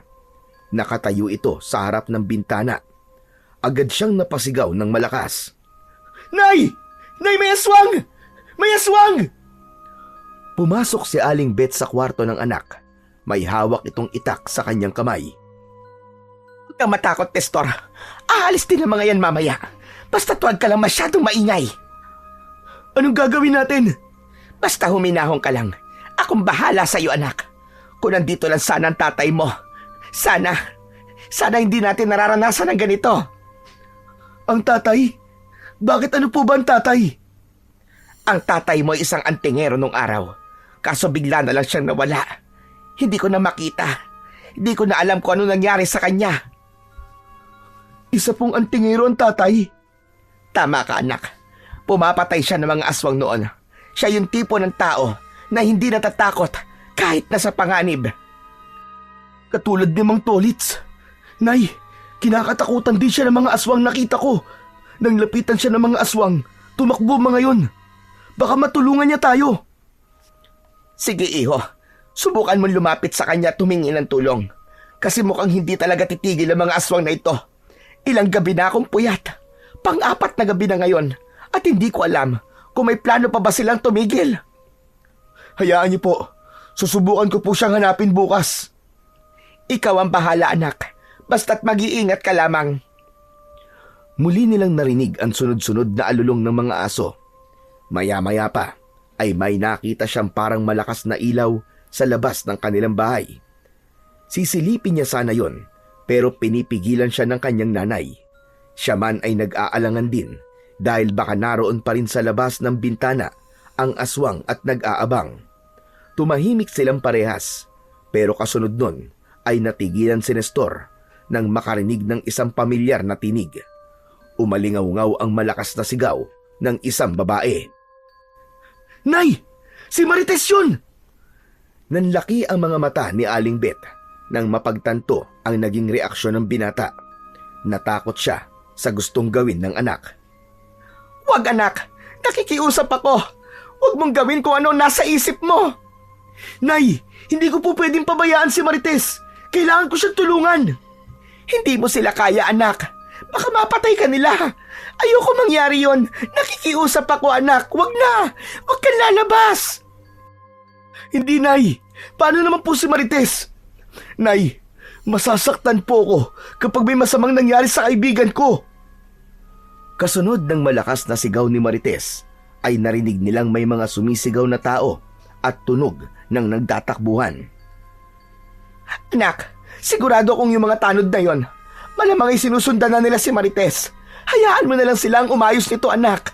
Huwag ikaw. Agad na sumilip sa bintana si Nestor at nakita niya ang ilang kalalakihan na tumatakbo. May mga bitbit ang mga ito na iba't ibang sandata, panlaban sa mga aswang. Maya-maya pa, ang kapaligiran ay biglang tumahimik. Wala na ang mga kaluskos sa kanilang bahay. Wala na din ang mga alulong, ang mga kaskas sa dingding at kalabog sa bubong. Nay, wala na. Wala na sila. Bumalik ka na sa kwarto mo at makikibalita na lang tayo bukas. Sige po. Subalit nang makabalik sa kwarto si Nestor, mas lalo siyang hindi mapakali. Inalipin siya ng kaba at ng pag-aalala para sa kanyang kaibigan. Muling bumalik sa isip niya ang itsura ng bata. Hindi ko pwedeng pabayaan si Marites. Agad siyang nakiramdam sa paligid. Pinapakinggan kung tulog na ang nanay niya o hindi pa. Nang masigurado niyang tahimik na sa kabilang silid, patingkayad siyang naglakad at tinungo ang kusina. Kinuha niya ang itak at dahan-dahang binuksan ang pinto. Iningatan niyang hindi makagawa ng anumang ingay. Nang makalabas na siya, ay agad na sumalubong sa kanya ang madilim na kapaligiran. Ngunit bago pa siya muling umatras, naalala niya ang sinabi nito sa kanya na kung may magagawa, bakit hindi gawin? Bahala na. Ayokong habang buhay akong makukonsensya kung wala akong gagawin. Diyos ko, gabayan niyo po ako. Iligtas niyo rin po ang kaibigan ko. Naglakad siya palayo sa kanilang bahay. Naging mapagmasid siya sa paligid at alerto dahil alam niyang anumang oras, maaari din siyang atakihin ng mga aswang. Palingon-lingon siya at nang masiguradong walang anumang presensya ng aswang sa paligid, ay dumiretso na siya sa paglalakad. Sinundan ang direksyon kung saan niya nakitang patungo ang mga lalaki. Pero maya-maya pa, muntika na siyang mapasigaw nang maramdamang may kamay na humila sa kanya. Muntik niya nang mataga ito. Mabuti na lang at agad itong nagsalita. Sandali lang. Hindi ako kalaban, Nestor. Ay, Mang Tolits, kayo lang pala. Kinabahan ako sa inyo ha. Ano bang ginagawa niyo dito? Kanina pa ako nakasunod sa iyo, iho. Alam ko nangyayari. Alam niyo na po pala nangyayari. Pero bakit hindi niyo man lang po tinulungan ng kaibigan ko? Sinabi ko na sa iyo, may nakita ng bagong tagapagmana ang mutya at ikaw yon. Alam mo bang dahil doon ay wala na ang kapangyarihan ng mutya sa akin? Ha? Wala nang kapangyarihan? Meron, pero mahina na ako. Hindi ko nakakayanin, iho. Ikaw ang pinili ng mga engkanto na bagong may-ari nito. Kaya kung gusto mo mailigtas ang kaibigan mo, tanggapin mo na ang mutya. Pero Man Tolits, bakit ako? Hindi ko naman hinihingi yan eh. Tulad mo, hindi ko rin hiningi ang bagay na ito. Dati hindi ko rin maintindihan at may mga bagay din akong naisasakripisyo dahil sa mutya na ito. Pero kailangan may gawin ka. Buhay mo at buhay ng mga kababaryo natin ang nakasalalay dito. Kailangan mo matutunan kung paano gamitin ang kapangyarihan ito na ipinagkaloob sa'yo. Kung tatanggapin ko yan, paano? Paano ko matututunan, Mantolits? Magtiwala ka lamang sa sarili mo. May gagabay sa'yo, iho. Maniwala ka lang. Pero hindi ko nga kaya. Wala akong lakas para lumaban sa mga aswang. Duwag ako, duwag! Duwag ako, Mantolits! Kung totoong duwag ka, pues mas kailangan mo itong tanggapin.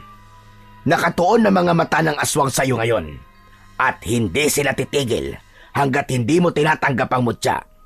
Alam na nila tungkol dito. Alam na nila na ikaw ang tagapagmana. Kaya bago mo pa tanggapin, pipilitin nilang patayin ka at ang mga mahal mo sa buhay. Kaya magdesisyon ka na. Ngayon na, Nestor! Pambihira naman buhay to! Sige po! Sinasabi ko na nga ba't papayag ka din? Salamat, Nestor. Heto, tanggapin mo ng buong buo ang mutya ng bawang at itong aking kampilan. Pinagmasdan ni Nestor ang kampilan habang kinukuha ito sa matanda. Ang kampilan ay isang uri ng mahabang espada na magkabilaan ng talim at bahagyang lumalapad patungo sa dulo. At may biyak o hati rin ito sa dulo na siyang nagbibigay ng matinding pinsala sa kalaban.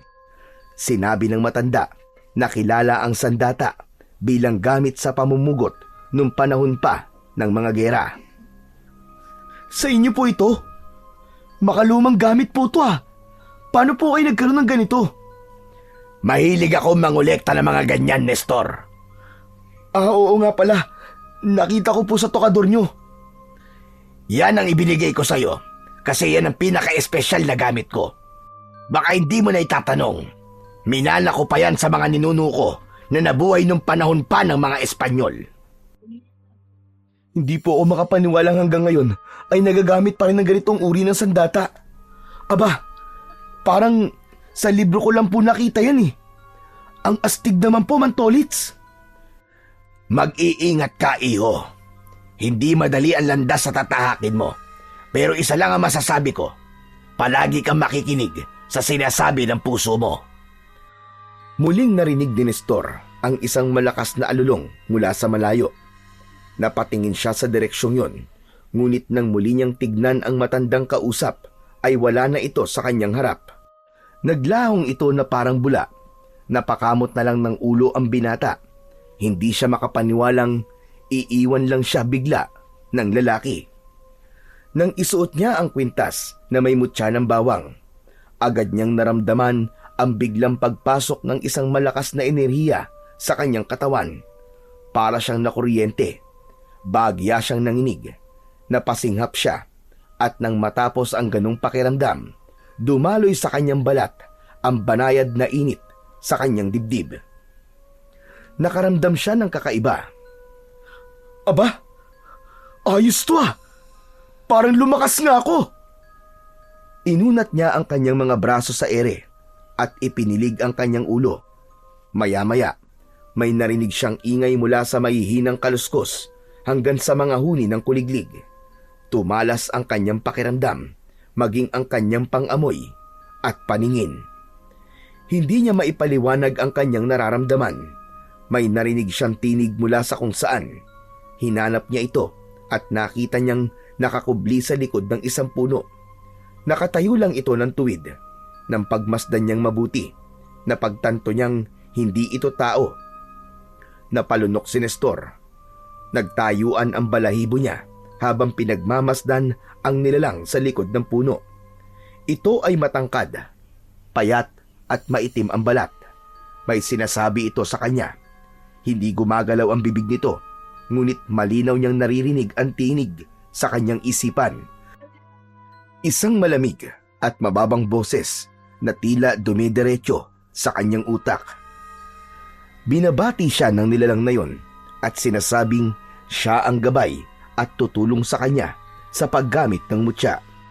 Doon naisip ni Nestor na marahil ito ang engkanto na sinasabi sa kanya ni Mang Tolits. Nagpatuloy siya sa paglalakad. Sinundan niya ang matapang na amoy na nagmumula sa aswang.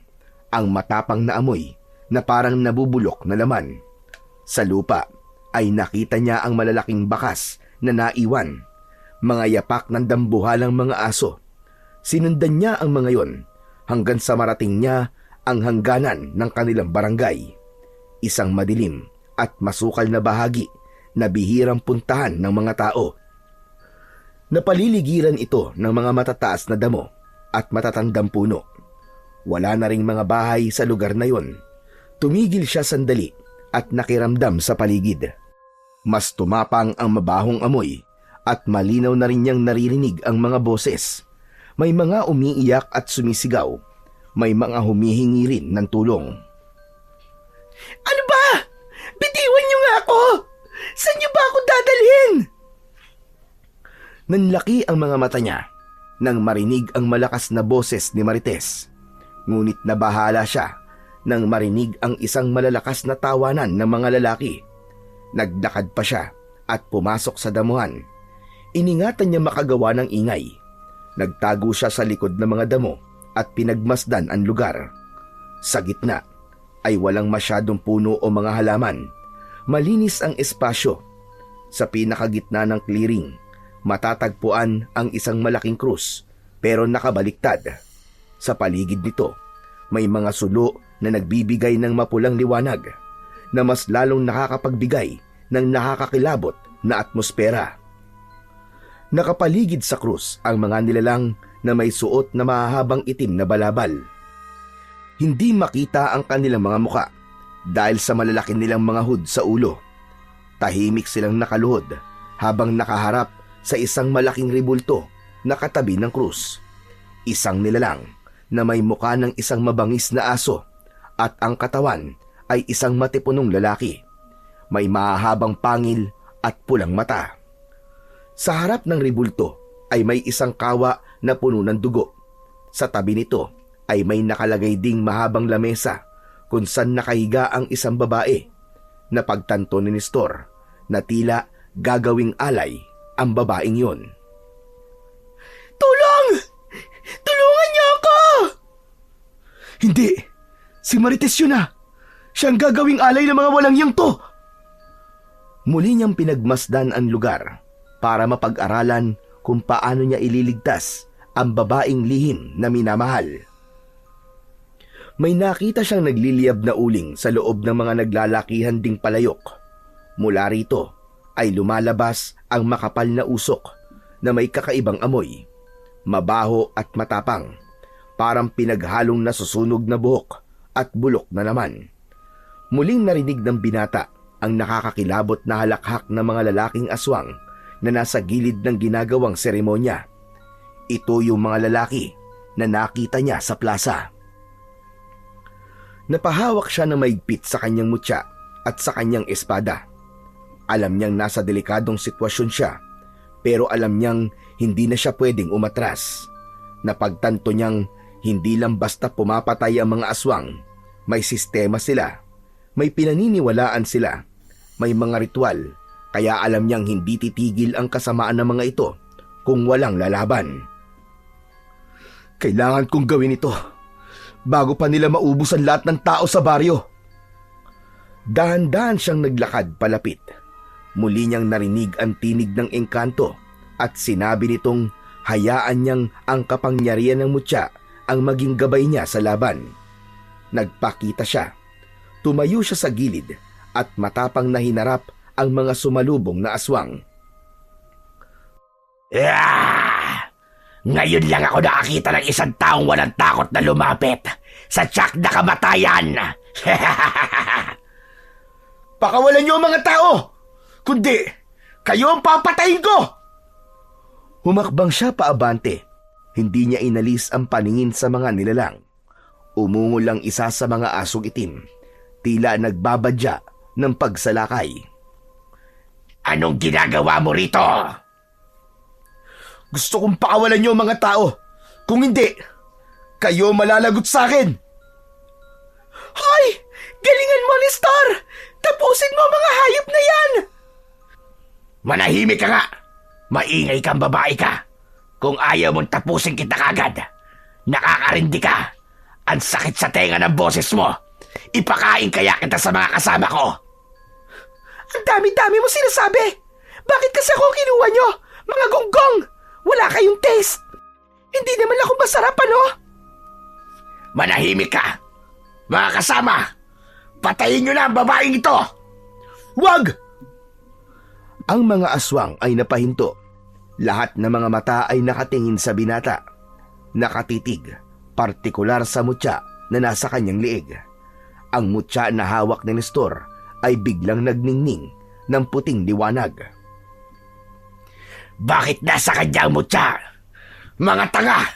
Di ba't sabi ko, kunin nyo at patayin ang tagapagmana? Bakit nandito to at nasa kanya pa ang mutya? Nagkamali kasi kayo ng kinidnap. Hindi malalahimik yan hanggat hindi niya ako naliligtas.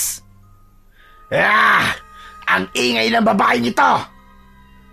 Pakawalan niyo sila at umalis na lang kayo ng tahimik dito sa baryo at huwag na kayong babalik. At sa palagay mo, ganun lang kadali yun. Hindi porket nasa iyo ang mutya ay makokontrol mo na kami at mapapasunod sa gusto mo. Baguhan ka lang. Hindi mo kami kaya. Oo, tama ka. Baguhan ako.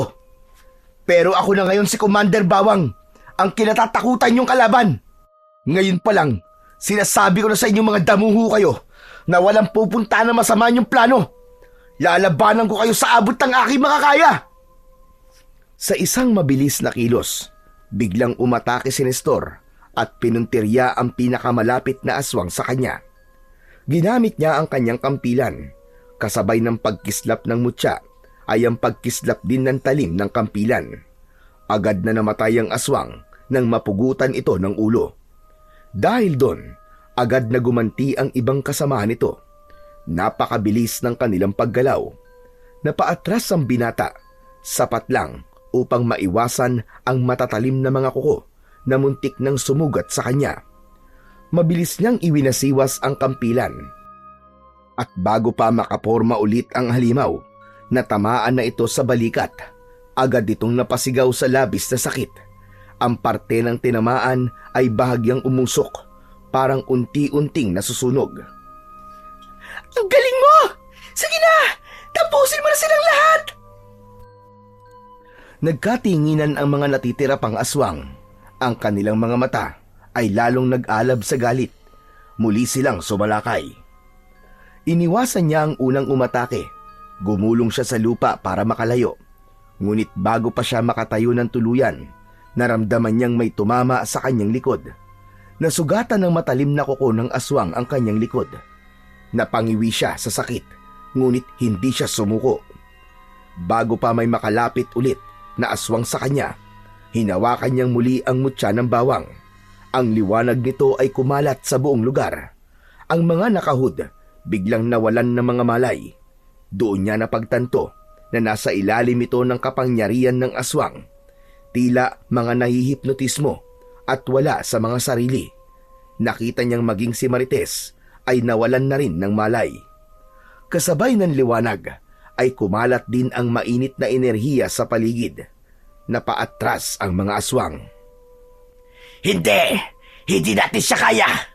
Totoo nga! Malakas ang tagapagmana! Ngunit huli na ang lahat para umatras.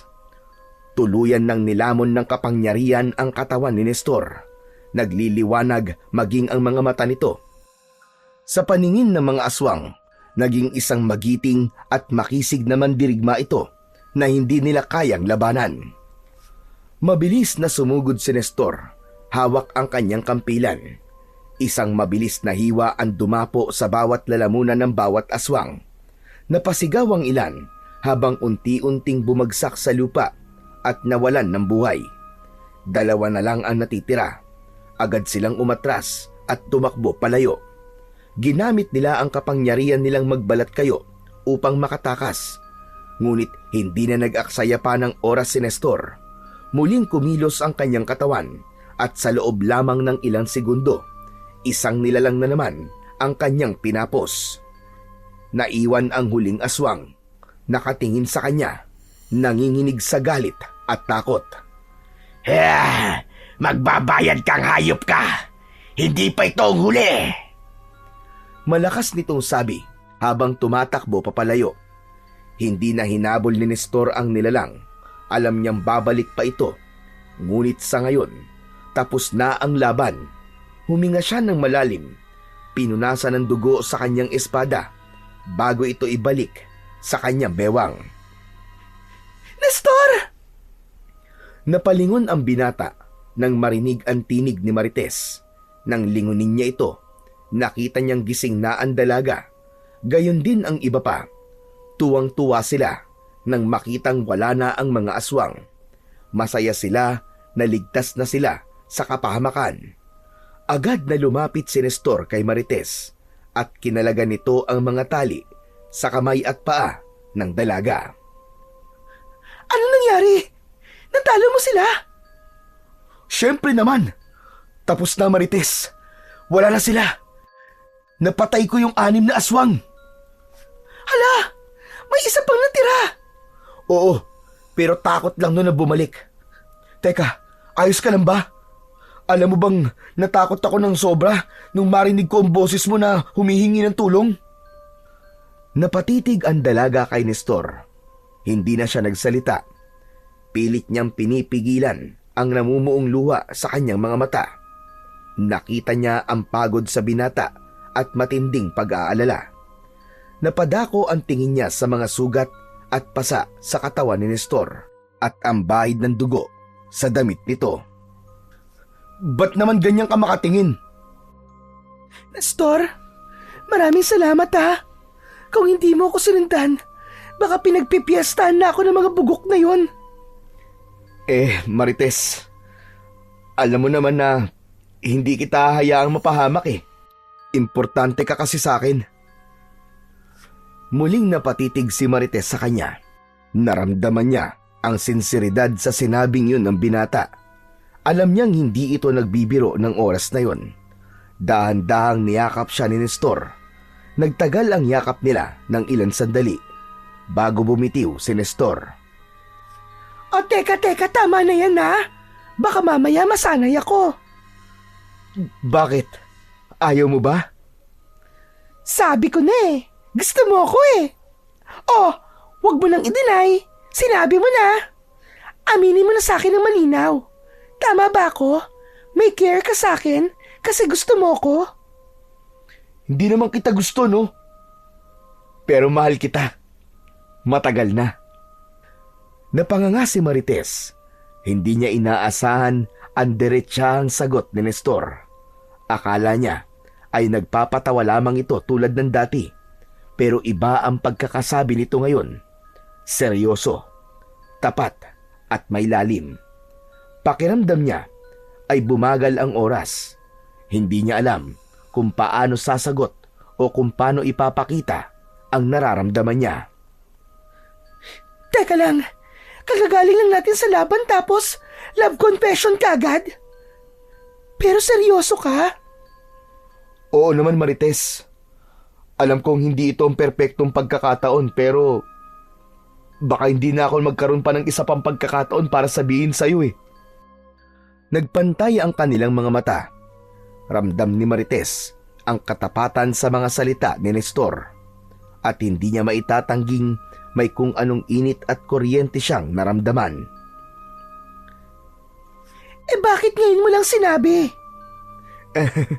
Kasi akala ko hindi mo ako papansinin eh. Mas gusto mong asarin ako kaysa seryosohin. Tapos sabi ka pa ng sabi na madami kang crush. Dahan-dahang lumapit si Marites at hinawakan ang kamay ng binata. Isang makahulugang titig ang namagitan sa kanila. Hindi man nila sabihin ng direkta, pero alam nilang pareho nilang nararamdaman ang isa't isa. Tara na, Nestor. Umuwi na tayo. Pagdating ng mga tanod sa nasabing lugar, Natagpuan nilang naglalakad na palabas ang mga nailigtas na biktima ng aswang. Ang ilan sa kanila, pagod na pagod at naguguluhan pa rin. May ilang nagtatanong kung ano ang nangyari, pero wala silang masabi dahil wala silang maalala. Hindi rin nila maikwento kung paano sila nakatakas. Basta nang magising sila, karamihan ay nakahandusay sa lupa. May mga tali sa kamay at nakasuot ng weirdong damit. Pinakawalan lang sila ni Marites at ni Nestor. Yun lang ang naaalala nila sa lahat ng mga nangyari. Sa kanilang pagbabalik sa baryo, sinalubong agad sila ng kanilang mga kapamilya. Halos hindi maipinta ang saya sa muka ng kanilang mga magulang at kapamilya. Tuwang-tuwa sila na muling makita ang mga nawawalang kaanak. Ang buong baryo ay napuno ng tawanan, iyakan at sigawan dahil sa sobrang saya. Halos hindi na nila mabitiwan ang mga anak. Tuwang-tuwa na nakabalik na ang mga ito. Diyos ko, anak! Ay! Bakit ang dami mong sugat? Saan ka ba nanggaling? Kanina lang kasama kita sa bahay tapos... Nay, Shh! Huwag kayong maingay! Ha? Bakit ba? Ba't mo ako pinapatahimik? basta nay, huwag na lang po kayo maingay. Saan ka ba talaga nanggaling, anak? Anong ginawa mo? Ba't ganyan ang itsura mo? Hindi agad nakasagot si Nestor. Tinignan lang niya ang kanyang ina at bahagyang ngumiti. Pilit na pinapakalma ito. Nay, ayos lang ako. Wala kayong dapat na ipag-alala. Wala akong dapat na ipag-alala, Nestor. Ang dami-dami mong pasa at sugat. Sa bahay na lang po tayo mag-usap, Nay. Ay, Marites, salamat naman ihat, ligtas ka din. Nako, kung alam mo lang, alalang-alala itong si Nestor sa'yo, kaya siguro tumakas at saka... Nay, yung bibig niyo po, dire-diretso na naman. Nanlaki ang mga mata ni Marites nang marinig mula kay Aling Bet. Napalingon siya kay Nestor na biglang nahiya at napakamot sa batok. Oo na, gets ko na, hindi na ako magsasalita. Just kay mga bata ito. Hay, sige na, sa bahay na lang tayo mag-usap. Pagdating sa bahay, agad na inasikaso ni Aling Bet ang sugatang anak. Hindi siya mapakali habang nililinis ang mga galos ni Nestor. Paulit-ulit siyang bumubulong ng dasal at pasasalamat na ligtas ito. Kahit anong sabihin ni Nestor na ayos lang siya, hindi pa rin tumitigil ang kanyang ina sa pag-aalala. Samantala, kinabukasan, hindi pa rin natigil ang usap-usapan sa kung sino nga ba ang kanilang bayani. Lahat ay nagtatanong kung sino ang matapang na lumaban sa mga aswang. Tanging si Marites lang ang may alam sa totoo. Alam niya kung paano lumaban si Nestor, kung paano niya hinarap ang panganib ng mag-isa, at kung paano niya iniligtas silang lahat. Kitang-kita niya kung paano lumaban ang binata. Bago siya nawalan ng malay tao, pero pinili niyang wag na lang ding magsalita dahil nakita niyang tahimik ang binata sa halip na ipagyabang nito ang kanyang ginawa. Nanatili itong tahimik, nagmamasid lang at hindi naghahangad ng papuri o pagkilala. Iginalang na lang ni Marites ang desisyon ng kanyang kaibigan. Ngunit may isang pangalan na biglang lumutang sa kwentuhan ng mga tao. Yun ay walang iba kundi si Commander Bawang. Si Nestor mismo ang nagpakalat ng pangalang ito. Para sa kanya, hindi na kailangan malaman ng lahat ang tunay na pagkatao ng bayani at tagapagligtas. Mas gusto niyang mabuhay ng tahimik at normal. Unti-unting naging alamat si Commander Bawang sa kanilang baryo. Pinaniniwalaan siyang isang misteryosong antingero na lumalaban sa kasamaan at nagpoprotekta sa mga inosente. Maraming mga matatanda ang nagsimulang magdasal at humingi ng proteksyon sa kanyang pangalan. May mga kwento pa na kapag gabi, isang anino ng mandirigma ang nakikita sa may kakahuyan at laging nagbabantay. Grabe! Iba ka na talaga, Nestor. Sikat na sikat ka na talaga dito sa baryo natin. Huy, hindi ako yun, Marites, no? Nestor, salamat sa lahat ha. Ngumiti si Nestor sa sinabing yon ni Marites. Pagkalipas ng ilang araw, muling nanumbalik ang katahimikan sa baryo. Nagpatuloy sila sa dati nilang buhay. Wala nang nangingidnap, wala nang puting van at mas lalong wala na ang mga aswang. Isang araw, habang abala si Aling Bet sa paghahanda ng almusal, biglang may kumatok sa kanilang pintuan. Nang buksan niya ito, laking gulat niya nang makita si Mang Tolits. Lito? Lito, anong ginagawa mo dito? Mabuti naman at kilala mo pa ako. Gusto ko lang na makita ang anak mo. Ikaw ang nagbigay sa kanya ng mutya ng bawang? Tumango si Mang Tolits. Dali-dali niyang pinapasok ang matandang lalaki at tinawag si Nestor. Napansin ng binata ang kakaibang ningning sa mata ng lalaki.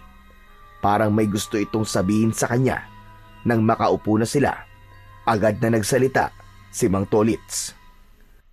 Bet, buhay pa ang asawa mo. Nanlaki ang mga mata ni Aling Bet at agad na napaupo. Hindi nakapagsalita. Si Nestor naman ay natigilan. Hindi alam kung ano ang mararamdaman. Ipinaliwanag ni Mang Tolits na hindi kailanman namatay ang asawa ni Aling Bet. Taliwas sa paniniwalaan nilang lahat. Sa katunayan, ito ay may mahalagang misyon na kailangang tapusin. Isang laban na matagal na nitong kinakaharap. Laban sa mga nilalang ng kadiliman. Kaya't napilitan itong lumayo upang hindi madamay ang kanyang pamilya sa gulo. Malapit nang matapos ang kanyang misyon at malapit na siyang bumalik sa inyo. Hindi mapigilan ni Aling Bet ang mapaluha sa narinig. Matagal niya ng pangarap na makasamang muli ang kanyang asawa, buhat nang bigla na lamang itong nawala sa kanila. Samantala, si Nestor naman ay tahimik lang. Pilit na iniintindihan lahat ng sinabi ni Mang Tolits. Masayang-masaya ang ama mo, Nestor, dahil nagamit mo na maayos ang ipinamana niyang mutya sa'yo.